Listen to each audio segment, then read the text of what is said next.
Hello, I'm Jacinto Quesnel. I'm National Program Director for the Digital Arts Program here in Tec de Monterrey at the Architecture, Art, and Design School. And here for the Creative Leader interviews, we have today two very important digital artists at the game industry. We have Anders and Avdoot from 10 Chambers joining us from Sweden right now. And they have big games on their background, but they are actually working in a new game. So we have some interesting questions about that. Well, first of all, and just as a starter, um, I would like you to introduce yourself, but not just introduce yourself. Like share a bit of how your journey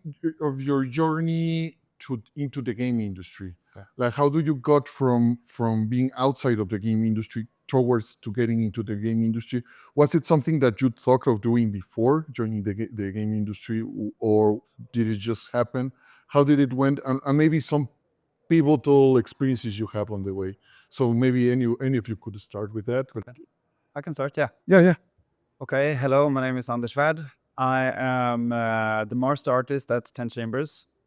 And my journey into the games industry is me being just very creative as a child. Always loved to draw and paint and sculpture. At the same time, I'd loved playing video games as a small kid. So I had that interests, both of those interests. And then growing up, having friends and all that stuff, we started to play games together.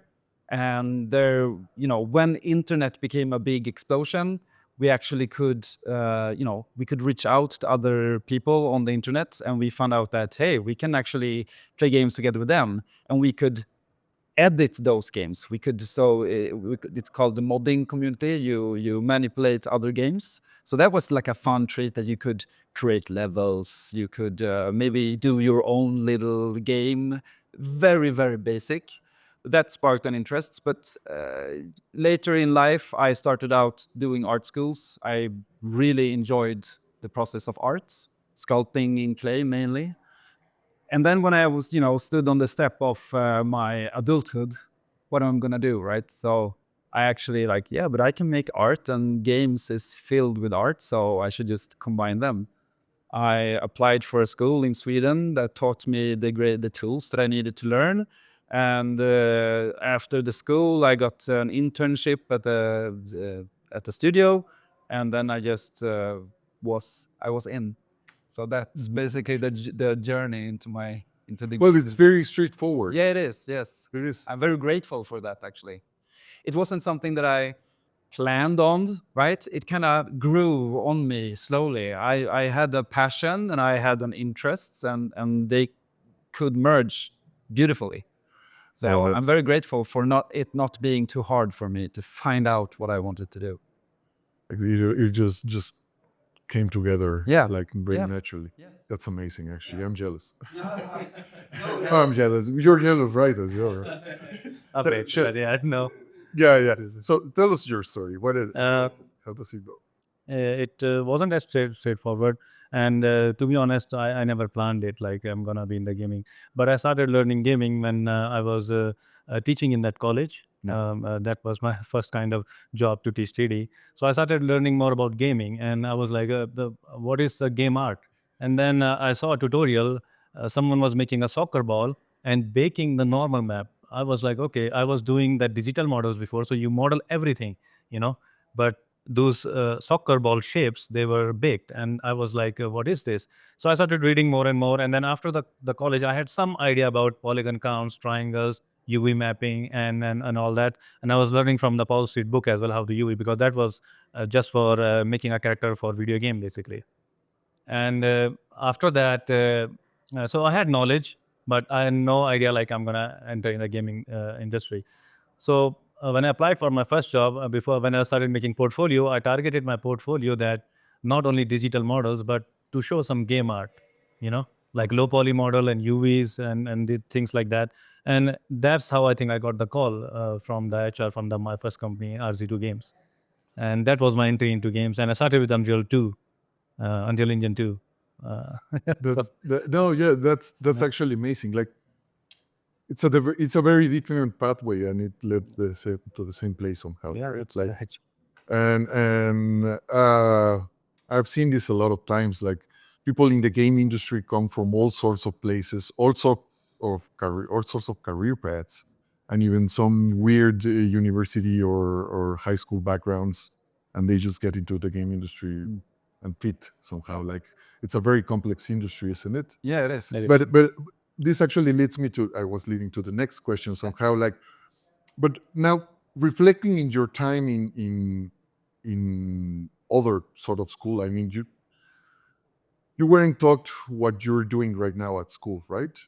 So coming from that background, how did your background uh, uh, got how do you know, how do you inject your background into what you're doing? I mean, your school, your former education into what you're doing. Does it have anything to do, or you learn everything from scratch, or what are the connections there? I know it's going to be different answers as well, but Yeah. I mean, I did a lot of art in my schools. yeah.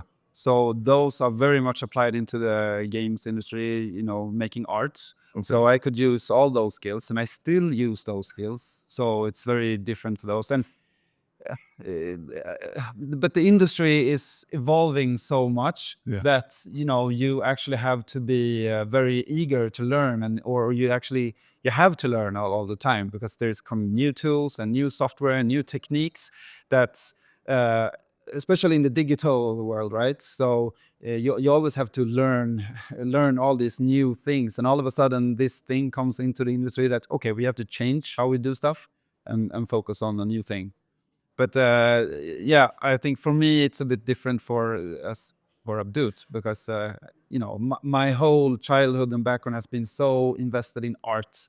But let's stay with you, Anders, for another bit. Okay. You were telling me before about you're no longer want to work with Photoshop, for example. Oh yes. And you're using so tell us more about it. Yeah, I mean, I love those kind of moments. Yeah. And there's a very set way of how to work when you create art. So for instance, back in the day, you had your model, and to texture that model, you have to texture in a total different program. So you had your model over here, you made the textures over there, and then you could apply them. And when you apply them, you saw everything that was wrong. And it was so wrong so many times that you have to go back and forth a lot, right? It's very hard to visualize how this flat picture is going to be wrapped around the 3D model. But, you know, a couple of years ago, software came that actually made it possible for you to paint textures directly on the model. And that was, you know, game-changing. It was an immediate transition for, you know, oh, Photoshop, I'm never going to use that software again, because this is so genius. When I put a stroke, I see the stroke on it, and I can see it in real time. So that's a very you know. Yeah. It's closer to what you learned at school somehow, right? Like, Yeah, exactly. For example, modeling with clay and stuff like that. Yeah. It's just Yeah, direct. you know, I take a decision, I Exactly. do something, and it happens right away, right? Yeah, for sure. Yeah. And Abdul, how was it for you? Like, yeah, I never had any art fundamentals. I know, It was good. But I what think- you learned that Yes. in your background, how did those affect in what you're Nothing. I think most I got during my cricket days, which we were talking about. I totally missed it there. That I started to play a cricket a lot, and I was a shy kid. So I started to make my own team, and then I have matches with other teams. And then I started to slowly become like a leader, and so that was the quality I got into after high school. And and I used to draw a little bit here and there. So uh, I did everything on the job. Basically, I learned everything on the job. I got the job. Okay, this is Unreal Engine. All right, what is it? Documentation. Read it, do it. So I did all my learning on the job, and my art fundamentals and anatomy and all that I refined on the job when I was in China. So everything I learned on the job. You learned Yeah. on this. But what you're saying is key. Actually, I would like to really call the attention to it. You said leadership was key before that. Yes, yeah. And that, I think that's a very important message for our students and faculty as well. Yeah, I think. Yeah, I think. I mean, it is good to have that kind of quality, because sometimes you need to push yourself. Doing that, I think I had it in me that I have to do it. And when I was talking to Anders about like how my mom was pushed me, and once I was not allowed to sit in the exam, and I totally forgot that story as well. Which Anders said you should definitely tell that, because you pushed yourself to do things. And so in the high school, I was not allowed to sit in the exam because I was not going to school, and my presence was very low. But I was playing cricket, and it built leadership in me. I think school didn't give me much with the outside of the school. I That's what got you got, so yeah. yes, exactly. So it developed my personality from the shy kid, and and being alone myself, to a very social, and I could like gather a team, I gather a group of people, and put them to work. So Yeah, and teamwork is key on this. teamwork is totally the key. Yes, in yeah, this 100%. industry, really. Like, 100%. like nobody is an all-around video game artist. I don't know anyone. No one is. No one is. So maybe we'll. Maybe, yeah, I guess It's definitely. 1 in 100 or 1 in 1,000. Yeah. But most people, we need to work with other people. Right? Yes, 100%. It's a collaboration, like. It is. It is. And actually, I think today it's even more niche in the titles, right? Yeah. Today you can be a specific light artist.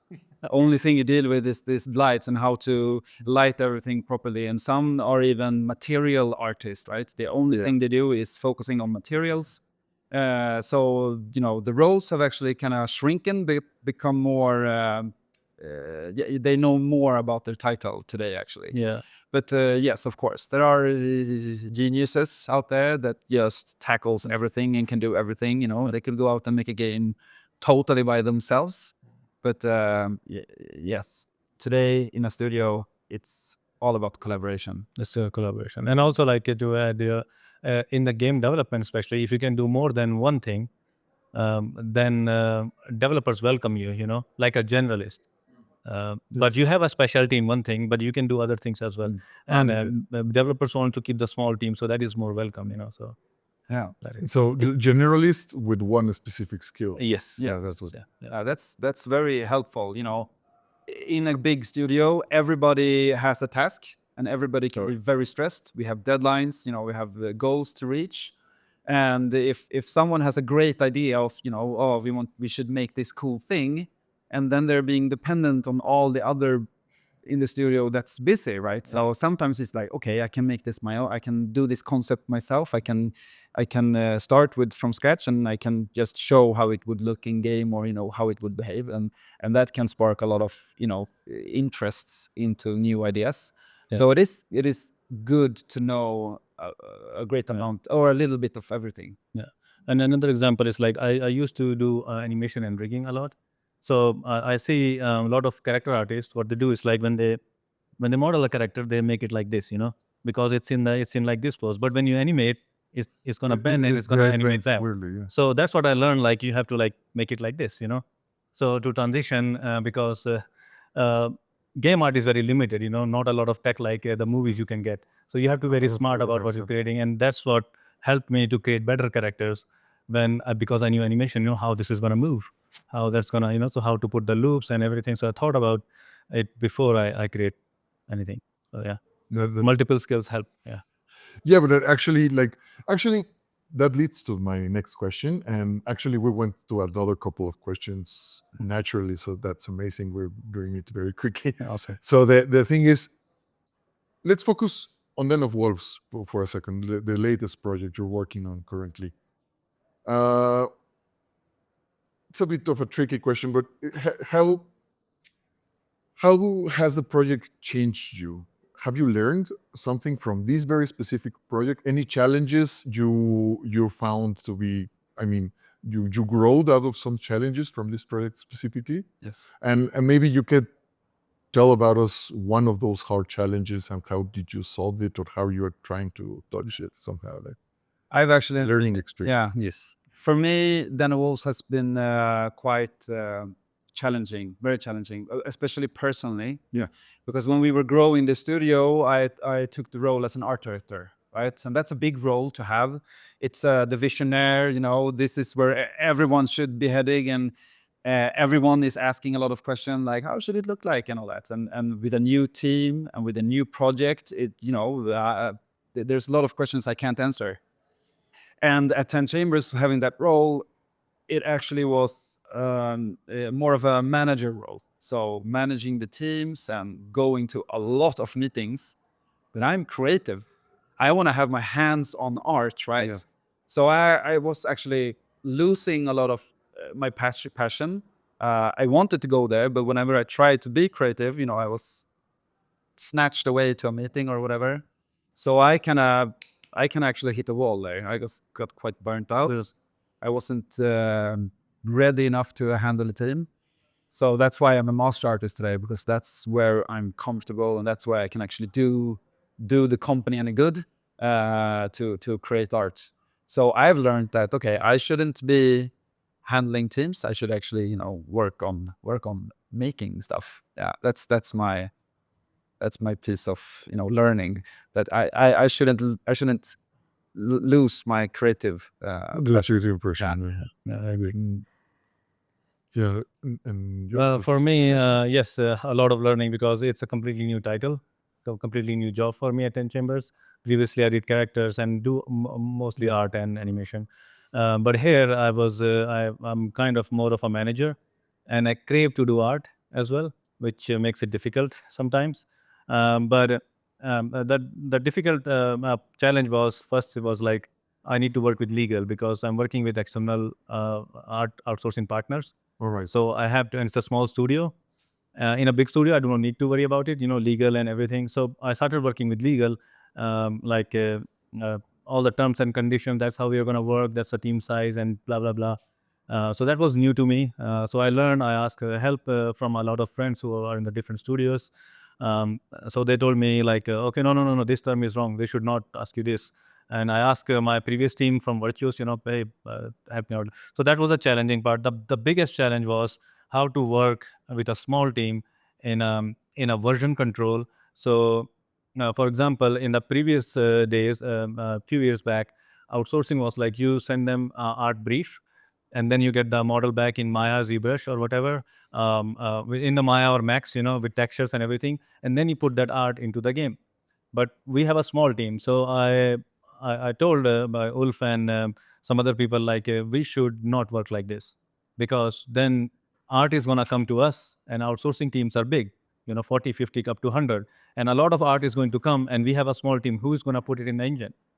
So that was, but I think I have to work it around and show them examples because there was a matter of security. So Ulf agreed, but then there were some people who were worried about the security. They were not agreeing. Then we have to hold a lot of meetings. So that was a kind of a very challenge time for me. But then in the end, now we are working in that workflow and everyone is happy. The art from the outsourcing studio comes directly in the engine. You just take the artwork, put it in the engine, and it's rigged and everything. So it's working out really well. But that was the difficult challenge for me to make it work. Actually, there are a lot of challenges of being a small team working in a big game, right? Yeah. Is there anything else you'd like to share in that area? Like, because it's kind of a lot, like you are, how many people are there in 10 Chambers? Like I don't know the exact number, but around 100.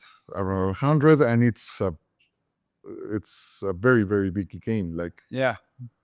We aim very big. yeah. I mean, how many people is actually working on the game? Not Yeah, I mean, we do, in the studio we have legal, we have HR, and we cover all under the studio. if you So let's outsourcing and everything else. with the How many people total you working on the game. Oh, I don't know how many do we have on outsourcing. We are total 4, 3 in my team. 1 is me. Yeah, without external. External, you external. don't even know? No, we know because we have to, sign the bills. So I think total we have 22. So that's only an environment team, and then we have 8 to 10 character artists for the character. Exactly. So it gets very, very complex to work around with the communication. So communication is key, right? Yeah, but I think we have teams. Yeah. We work through teams, and then we have a platform called Miro. So we work through Miro. So whatever art needs to go out, we create a Miro board. We put the brief. This table needs to be done. This dimensions. Okay, this is the texture size for this table, and they get the information and where to put it in the engine. The folder structure. So we communicate through Miro, and we get the files directly in the engine. Our version control. We use Perforce. Okay, this is a weird question, I know, but do you still use paper at work? Yeah, I do. Yeah, I do, of course. But we try at 10 Chambers, we try to Yeah. let the artist kind of, do their own way in a way. We don't want to force them into certain programs or stuff. So we want to have them a little bit freedom, because someone is using Maya, someone is using 3D Studio Max, another one is using Blender. And the only criteria we have is that the stuff you're making needs to be ended up in the game, right? Yes. And of course, we have tools to help them with that, but we really don't want to limit them. And myself loves paper, right? I almost always start out with sketching, rough shapes on pen and paper. So yes, we do have paper. And, I support other characters. Like, yeah, we should just sit down and draw, and you should do this. And I sometimes run away and buy them materials, pens and papers, just to support them, being more traditional. I think it's a good ground to have. All right. Yeah. Yeah. But regarding your last question, I actually think that having a small team is easier than a big team. Communication is much more straightforward.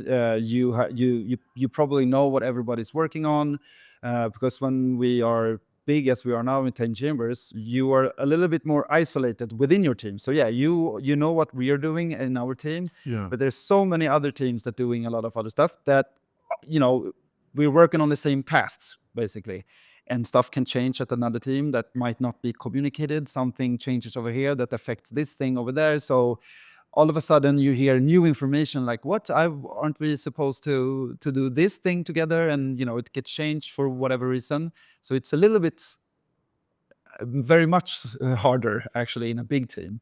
You really need to have producers and people that make sure all the teams are working, are communicating, and know what they're doing, because it can get derailed very fast. Yeah. Yes. Excellent. And well, what do you think should be I mean, if someone is a student, would like to work in a studio like 10 Chambers, maybe even 10 Chambers. Yes. Which skills should that focus on during their path inside of the university? I mean, they are already students. Which skills should they be focusing on? Like, maybe we said leadership. I think that's very valuable. And maybe that happens outside of the classroom. Yeah. But we think it's important as Yeah. well. Right? But what else? Like, it can be technical. It can be whatever you want. Yes. Creativity you mentioned as well. Yeah. And Yeah. It's a tough question, actually. I know. Yes. But okay, so I don't think, if you're a student, you know what you want to do. Like, I want to be an animator, then you should focus on doing animations, right? You should learn the basics that touches animation around, just to kind of know what happens when I leave my animations for the next guy in line. Like, what happens to that, to understand everything, or with a character artist, before the model comes to you when you start rigging or whatever. But it's a very I think we appreciate a lot of, the life learnings, basically, of everyone within. So some people might be very humble, they are they listen a lot, and they adapt. That's a great skill, to like, okay, so listen to the ones above, and like, okay, they want this, focus on that. And some people might be, a leader pushing for ideas, that might also be a good skill to have, but be a little bit humble about it. It's a hard question to answer. No, I know it's a hard question. Actually, I'll make it even harder. Okay. And maybe you can step in and help with this one. Because which then and we're about to finish the interview. This is one of the last questions. Like, actually the last question, but and then we get to the aftermath. But what would you think is more important then? Like, someone who is great to work with, who knows teamwork, who's eager to learn, or someone who's fantastic at a very specific skill and has a great portfolio, which is more important. If you were to balance those I out, think all of them. yeah, of course, both are All of important, them. But I think if you're designing a course, yeah, I would say you can follow how would I say, like there are some courses which teaches you things. Let's say in video game development, okay, you can be a character artist, let's say, Yeah. okay, and then you can be a coder, okay, and then someone is just modding. They know the engine and in and out of everything. So I think I would design, because I see a lot of students, they come from game schools and they are very far from reality. They see a lot of stuff on internet, and they have a wrong idea about how to make the game art, but it's a lot about optimization, because game has to run as well. So I think you can run let's say a degree course with just a suggestion, with teaching different skills, gather those students together and let them make a game, and pick a leader who can lead them, who has the idea. And that's this is one of the thing we did at Arrowhead, Arrowhead Games. So we had a game jam day, and that is like going back to school. So in the game jam day, since we everyone had a lot of idea about the game we were making, so to not let all the team shuffle, go away from the main idea, what they did is like, okay, we're gonna have a game jam day where you guys gonna pick an idea, okay? You write it in the Excel sheet, a shared Excel sheet. Write your idea in there. We're gonna pick the 5 best ideas, and whoever idea gets picked, he is the person who's going to gather the team. I need a coder, I need a programmer. You have one day to implement that feature in the game. And that's how I would run the course as well. So let them work on their specialities, okay? Whoever is eager to make a game, or whoever has the idea, make that person the lead. And okay, what do you need to make that game? I need a coder, I need a animation guy, I need a character artist or just artist. And there you go. Then you make the game. Because then if everyone is just a game developer, I know that it's okay to be there, but I think different skill sets coming together, making something, and that's the beauty of making games, I think. I think you're getting to a very strong point here, like foster creativity in your team, not impose your visions. Yes, and yes, present yes, your- yes. yeah. But for a student, I would say if you were compare like a very heavy portfolio versus a personality and eager to learn, I think I would go towards more eager to learn and be very helpful, and trying the best to meet all the needs. Yeah. Because when we are looking, at the gaming studio, you're gonna learn. You're gonna learn a bunch, and you're gonna learn the techniques, and you're gonna be a better artist, right? You have so much talent at the studio, so you're gonna learn there. And whenever you have a super great portfolio, that person is gonna be hired probably by that specific reason. Okay, so we have a problem at our studio. We need some awesome cars, maybe. So we're gonna look for that super great car artist, right? So I would say, like, be a more eager and hungry student, because if you ever get into the industry, you're gonna learn a bunch.